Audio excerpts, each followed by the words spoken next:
Uta took 2,000 years to try to transform, and so her transformation device got yoinked. Hello everybody, and welcome back to You and Idol Precure, episode 21. And did I not say what I said last episode? Did I not say that Uta would be, like, not sick immediately? She hit that ground hard, and then immediately is back up. They played Try Trio Dreams, and we're like, yep, that's not gonna be depressing any longer. Boom, we're back. I'm like, this is what I mean by artificial drama. I'm like, we made that angsty for no reason. Like, I honestly kind of wish, for what this episode ends up being, that they kept that angst a little bit more, instead of, like, doing the sort of, like, whiplash of, it's goofy, it's angsty, it's goofy, it's angsty. I'm like, I need a little bit more consistency. I need a little bit more consistency, but nonetheless, I'm not gonna complain too much, because this episode, it sets the thing back on the right path. We are finally back the way it should be. But not quite yet, because we have to get through the episode. First and foremost, our girls, the only thing they really do this episode is show up with cake for Uta. And I love these things, by the way. I really want to get, like, I know that they do this with, like, what's the word for it? That clear plasticky stuff. But they actually have boxes specifically made where you, like, this stuff is the most unhealthy thing you will ever eat in your life, but it will be absolutely worth it, because it's just, like, really fluffy bread, an entire layer of cream, and then another bread, and then another layer of cream, and then they throw fruit in there to throw you off, be like, it's healthy, it's got fruit, and then another layer of cream, and it's so good. These things are so, I want to make them, but every time I, like, think about making it, I'm like, oh no, I'm gonna get cavities just conceptually making this. Oh, but they're so pretty. Anyways, we love cake here. And Uta's like, fever, sick, not I. Cake. Cake is great. Cake and I assume probably, well, kind of a tea kettle thing going on, but that's rather brown. Either way, they're there to cheer her up, as good friends do. We get the mix of, we brought cake, and we also brought concern. And Utu's like, no, I'm fine, everything's fine. I'm super cheery and happy and cake, and just kidding, depression again. Let's bring in the depression. And she goes through the camera with the photos of Putidun, and someone in the comment section last week brought it up, and I was like, good point. Why did she not just show Putidun in the camera? Like, we even get close to humoring it this episode. But, like, why did they not show Putidun her own video footage of her talking? And literally being like, Uta, I love you, because Putidun, like, had a little bit of disbelief where she's like, I don't know if I knew an Uta. I was like, no, girl. We literally have you in 4K. I take it back. We have you in 1080p. I have the camera now. It goes up to 1080p. But we have her in 1080p being like, I know Uta. And we could have utilized this, I'm just saying. But they were like, for whatever reason, we're like, no, we can't do that. We can't sell the camera that way. Nonetheless, we do have Nana and Kokodo go over first before school. Well, I guess from their outfits, maybe it's just after visiting Uta on the weekend. And they're like, Metadon, tell us about this lock business. And she's like, no, it's not, you guys are screwed. And I'm like, okay, oh, what another waste of a scene. Let's just reiterate information we already know. But at least, like, the one thing we get out of it is, like, she's kind of glum about it, because she's like, Putidun's been kind of down lately. And I was like, no way. No way, the thing that she gave up, the most important thing in her life, and being without it makes her sad. No one would have ever figured. No one would have ever known. We would have never known that. I don't know if anybody else got this, but she's doing, like, the Arthur hand fist, where she's like, I should be Putidun's #1. And I'm like, okay, queen. Like, I know that you have to be at some degree of Delulu when we're dealing with Pururu over here. The most dense character I've seen in anime history. But, girl, you were never Putidun's #1, and you were never gonna be her like, it's Putidun. I would not wish Putidun being a romantic interest against my worst enemy. And then, just to, like, really throw salt on my personal wound here, she don't eat the cake. They bring the cake. First of all, don't know why Nana and Kokodo were not like, let's chow down on the cake now, eat the cake so we can witness you eating this cake. But she lets it sit there. This stuff does not taste good when you let it sit out. The cream gets all, like, crusty, and, like, it congeals, and the bread gets stale, and it's just, ooh, this pissed me off. Justice for the cake. And then she and has a good cry, watches the Puridoon farewell video and has a good old-fashioned cry. Which, like, okay. I think my thing here is it's just, again, I don't like seeing the same thing multiple episodes in a row and just having Uta be, like, depressed about it for episode number 2. I'm like, okay, I get it, but also I've seen it. This happened last episode. Let's move it along. But her crying animation was decent. I give it that. All the emotional scenes are well animated here. And then there was this bit where I'm like, okay, we're doing something different. Something fresh. Poor Zakari is like, girl, I don't want to work. And she's like, drink one of these glasses. One of them is poison. And by poison, I mean hot sauce. And if you get the hot sauce one, you must work today. I'm gonna level with you. As someone whose spicy tolerance could be stronger. I'm on my spicy training arc, I will say that. I'm trying to get better with spices. But as someone who's mostly weak, I would sit there and just have the biggest poker face, man. And then I would quietly walk out the room and find the nearest milk. But of course I was like, I bet this woman just put hot sauce in every glass. And I was correct. She puts the boss and girl boss here all the way. And she's like, just do your diggity dang job. Now, I will say that for what I have maybe not been as excited about the main plot. I do like how, like, unique the villains are in a franchise that's had a lot of villains. I like that she's like, we got a special crystal this week, because usually we just, like, we have intermittent boss upgrades per usual, and they've done that, technically speaking. But she's like, I got a special crystal that only infects the fairies. And I'm like, that's pretty clever. That's actually a pretty boss move. Like, you have a unique weekly boss instead of an upgraded weekly boss. I like that. I like the freshness.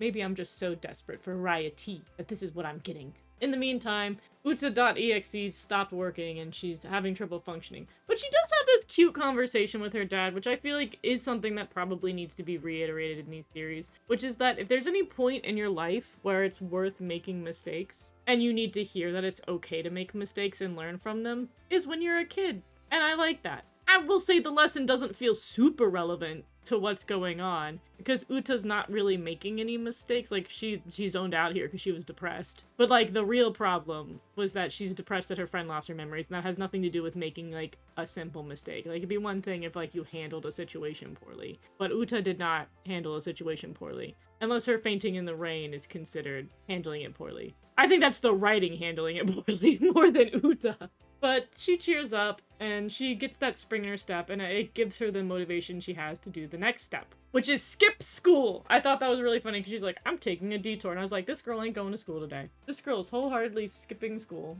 In the meantime, we have Metadon being like, look at these little gacha gummy things we have. Look at those. I don't remember who told me about those or anything. But look at these, they're so fun. I'm a gacha addict, and I love how she's like, we're gonna do this to tell our fortune. But the cool part about it is I bought 55,000 of them, so surely we'll get the pulls we want.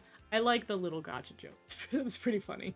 And then she's like, if you're super duper lucky, you get the 4-leaf clover, specifically from Fresh Precure. And it means you get a miracle. I'm sure that won't be relevant within seconds. And then she's also like, oh my god, Puridoon's gonna love that I did this. Puridoon's gonna love that I'm about to get her addicted to gacha. And then, of course, Puridoon pulls the miracle gummy, which I'm like, oh, I guess she's getting her memories back this specific episode. And I'm not going to complain about that. Uta, having skipped school, shows up at the door to reveal that where she's going is to talk to Puridoon, much to Metadon's chagrin.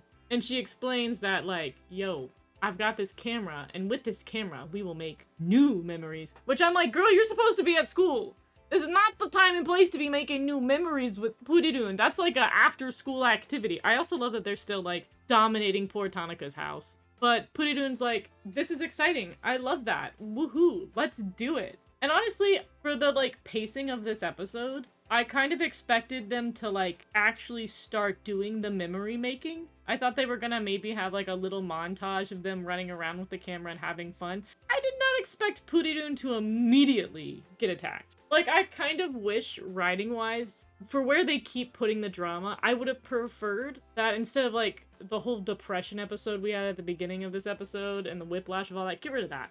I would have preferred her immediately switch gears and be like, let's make new memories with Puridoon. We get a little montage of them doing new things and them getting better. And we have this, I would have rather had that Puridoon was the one who was like upset at the beginning of the episode because she's like, I'm really sad I don't have these memories. But then she's making new memories and like building up to being like, I really enjoy this and I really love hanging out with Uta, and then I'm turned into a monster. That's where you get the drama. That's where the emotional spike happens. Instead, it's like Puridun's like, yeah, make memory, bye. I'm like, okay. You gotta let it cook. You gotta let the emotions cook a little bit more. And then you can really emotionally traumatize your audience. Nonetheless, Puridun gets turned into a monster. I like that she's the light stick. I thought that was pretty clever. And I think this is probably the most clever monster overall that we've had in the series thus far. I actually watched this with Leo. And he pointed out that the monster quite literally uses the attacks of the girls, which I think's pretty cool. Like, each of the different colors represent the different attacks and like utilizing that. I thought that was clever. It makes it a decent boss. I kind of thought this boss would be stronger since it's quite literally powered by a cure. So it was a little lackluster in that department that the boss was very easily taken out. Like the only drama we had with this guy was that like Uta took 2,000 years to try to transform, and so her transformation device got yoinked. I got one crystal for you. My man Tanaka though, oh my god, we saw him last time and I was like, oh, we gotta see his cute little fairy form. We get to see it again. Welcome back, Tanaka Fairy. Cute little marketable plushie win. And he's like, I'm gonna get Kyun and wink, and you won't see them until the end of the episode. I'm like, okay, thank you. Thank you for your service. In the meantime, it's very brief, and again, I want more of this. I want more of Uta and Metadon being stuck with each other without Puridun. So I think the three of them in a room leads to the same issue happening every time. But we really just need to see more Uta and Metadon interactions and develop what that relationship looks like. Because unlike when we've historically had in series like this, the jealous character, typically the only defining trait between the jealous character and the character they're jealous of is them just being like, I'm jealous. And the other person's like, But like, here there's something more. Metadon is able to tell that Uta can do stuff and that she shouldn't necessarily hate Uta, and Uta is doing a lot for them. And there's like a bond happening in the background. They may be retracing their steps with that bond for no particular reason, but it's happening. And I'm like, I just want the two of them interacting more. And I will put in one thing. There is one, it's literally just one screenshot from the movie, because the movie's been announced and we've seen some imagery for the movie. There's one shot where apparently Uta and Metadon are going to be hanging out on a beach and just the two of those characters. I wonder if, like, you know, we're all like, the love triangle was getting a little crazy, because the love triangle was just Metadon likes Puridun and that's it. But it moved to Metadon likes Puridun, Uta likes Zakyun, and then, like, it's bounced back to, like, Uta and Puridun having the same state of relationship that they did before. But, like, imagine if Metadon hangs out with Uta enough, and she's like, dang, the reason why I fell in love with Puridun is because Puridun cared about me when no one else did. But now, Metadon's gonna have new friends. She has Uta, who's been caring about her, despite her being a little sassy britches. And I'm like, okay. Oh, what if she ends up catching feels for Uta? Like, what if this comes back around? What if we move this triangle in a different direction? I'm just saying, it could be interesting. And I have nothing to back it up, 100% fan theory. Mark me on that. But I'm just saying the potential. The potential to not go the predictable route. Because it's been going the predictable route, but it could just not go the predictable. It could go unpredictable. Just hear me out. Metadon ends up sacrificing herself for Uta, and then Uta is like, I'm gonna do what I always do in this moment, and I'm gonna sing. And she sings. I do also like that Zakuri's like, girl, the foo. He's like, can we get this going? Can you just give up so I can, like, retire? Mans gave nothing. He was like, I'm so done. I'm so done. It was really fun. And then Uta gets yoinked mid-song, but she's like, I ain't giving up. You didn't clamp down my mouth. I'll keep singing. And then we, of course, finally get our miracle. And we're finally going to defeat the worst boss of this season, the amnesia plotline. Side note, if you do not know what amnesia means, please Google it. You guys have me very concerned. Continuing. She ends up singing, and we had this cute thing where Puridun sings with her, which, you know, if there's ever been a way to, like, get Puridun back on our side and overcome the amnesia, it would be the song. You know, because there's, like, things that help recover people's amnesia in for real's life, and one of them is like some of it will be nostalgic music, other times it will be olfactory sense because your sense of smell is the strongest thing connected to your memories, but that's harder to depict in a TV show. But like the song bringing them back, it's cute. It's really cute and I like it. And we see the ribbon get destroyed. I also like, because they didn't post the transformation for Zakyun and Kiss before. They did post it today, and that's specifically because the ribbon, up until now in that transformation, was the stone gray. It now has its color back, because her memories are back. And they didn't want to, like, they saved it for that. Clever. Clever of them. And then Zakyun and Kiss are like, we're back. We also get the knowledge that Metadon cannot fight by herself. They do have to transform together. Which, moderately, like, I get it, because they're supposed to be a duo, and they're very connected with the key and lock. I do wish that they had let's be like the energy or money to sit there and have them have separate transformations and then a duo transformation. Like, I'm curious production-wise why they've moved away from doing that other than to save money. I miss those days. I get in this one. I get that this one's kind of glued to being a duo, but I do miss when we had the effort that existed over 10 years ago. Also, the monster was able to exist without a host. I thought that was interesting. I don't know if it's because it's a super special crystal we used this week, or like, again, the monster was powered by Puridun. But we defeated the monster with one song, which is kind of a bummer. That it was like, I was kind of hoping that this would have been a great excuse. Like, having the monster rampage would have been a wonderful excuse that they need to have a group attack come in. I get it's early for a group attack, but it would have made so much sense to have a group attack because a Puridun flavored monster was rampaging. Like, it would be strong enough. That would have been clever writing, but I get it for what this episode did, and its monster's easily killed by Zakyun Kiss. And then showcasing that the thing, I guess, that withstood in the monster was the specific Kiriki light that Uta let Puridun buy back in, like, episode 1. We also have, again, I've talked about it before, I love this texture that they use for the detransformation sequences. It's also interesting to see some of the in-between frames, because Puridun, Zakyun, in-between are here. A very interesting look, but it's cute. And it's cute to see, like, Zakyun now act as Puridun with full memories. It's interesting. And also to all the people who were hitting me with their fanfiction. Look at her. She got her memories back and she was still able to transform. Less fanfiction. More evidence. But overall, the scene is very, very sweet. And again, the animation is so good for these emotional moments. Like, the tears here and the hug really just brought it. I'm making this into a GIF. I cannot be stopped. It's a good time. And now things will go back to the way that I preferred. So, like, for how they may have tortured me, and I stand by the fact that I was tortured for the past 4 episodes with how Metadon was behaving as Kiss. It was irritating and repetitive. I'm happy that this is going back, and I really think the key point is Puridun, because before, Kiss would be like, we cannot associate with those girls. That's because I'm jealous. But we cannot associate with those girls. And Amnesia Puridun was like, okay, I'll just ignore them. Whatever you say, kid. And it's like, it's so annoying. But if we know anything about their dynamic with full memory Puridun, is that she don't care. She does not care, which is great for the next episode we're going to get into. I was really concerned about the next episode when they first announced it weeks ago, where they're like, it's going to be the rival competition,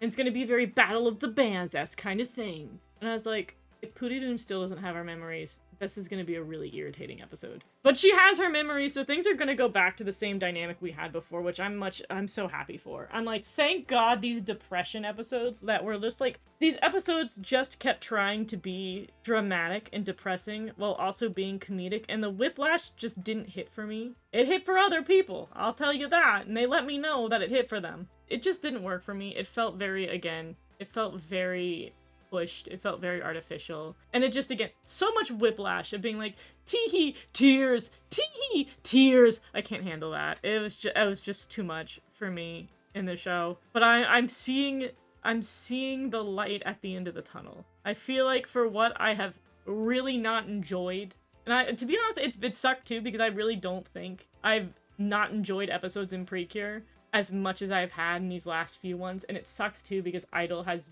been, like, the beginning of it was very strong for me. But, like, I feel like it's been years since I've been this frustrated with episodes of Precure. But I'm glad that it's put behind me. I'm glad that we're moving past it. And I think, again, next episode's just gonna be a goofy, silly... Like, they have every couple seasons, they'll always have, like, a game show episode. This is just gonna be a goofy game show episode. I feel like it's gonna be similar to, like, when they did the beach arc a couple episodes back, right before Puridoon, got sad TM that she's not a member of the group. Like, we need a low-stakes episode that stays goofy silly the whole time, and there's not, like, unnecessary stress. The only thing that I will not mind a little bit of drama in is Metatron having character development. She's allowed to be dramatic, in my opinion, and she's allowed to be, like, actually a problem, if it means that she's gonna get some character development with that place. With that plate of irritation, it comes with a side of development. That's the way I'm gonna put it. But now, like, I think... Now that Puridoon has her consciousness back, Metatron being like, she's mine, goes back to being silly.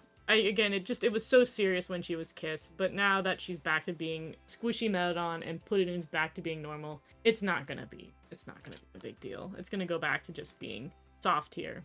And that's fine for me! Like, again, I hated Milk all of season 1 for Yes 5, but that's because Milk's entire character was watered down to her being jealous, and they had no intention of giving her character development, and they didn't until Go-Go. But, again, I think the order is going back to having Metatron just be a comic relief bit, and then something that, I mean, they've talked about it. They're cooking something with Metatron and whatever she gave up. And that's supposed to emotionally impact us. But I don't think it's going to have the emotional weight behind it that I think it does, unless they develop her with the rest of the cast. And I think that's the next thing. There's really not much else to do. Like, we've had this Puridoon arc that felt kind of unnecessary. But we got through this Puridoon arc. It's time to finally get around to the Metatron development arc. And I've been ready for it. I've been ready since she got introduced. So please, by all means, show me the queen that learns to fall in love with the rest of the team. That's all I need. And I will see you next week. Bye-bye!